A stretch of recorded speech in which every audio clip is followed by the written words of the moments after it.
outside the computer, and now let's check the partitions. I use Acron as this director server to do that.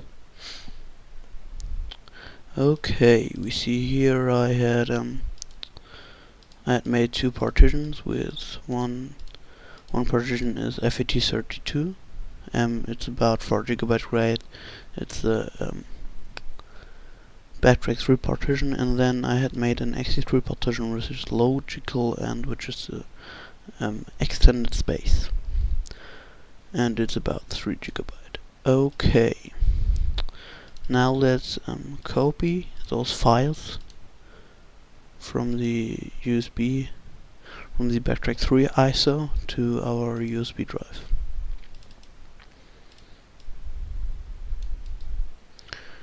Copy and paste.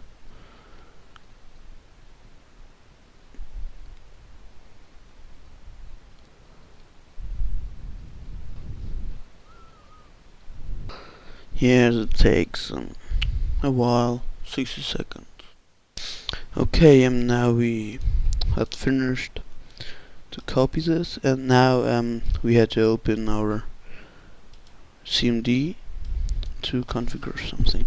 If you use Vista, make sure that you're the system administrator. Okay, now let's jump to the drive L and open the folder boot, and then start the boot inst.batch.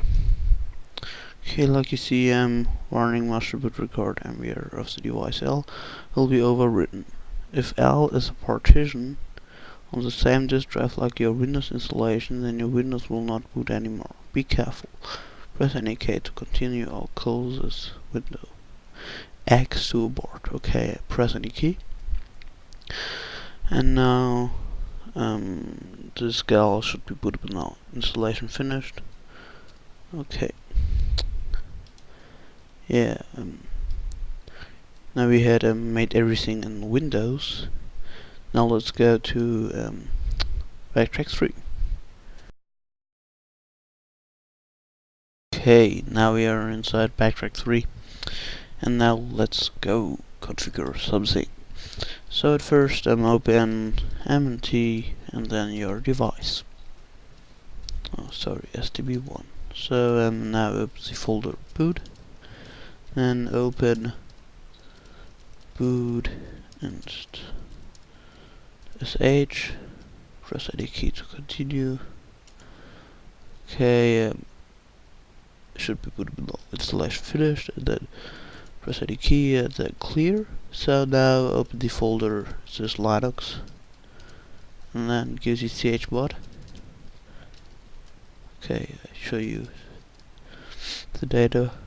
Now gives you chmod 777 to Lilo, and then to this Linux. Okay, and now let's edit some boot strings. Only edit the boot string p changes,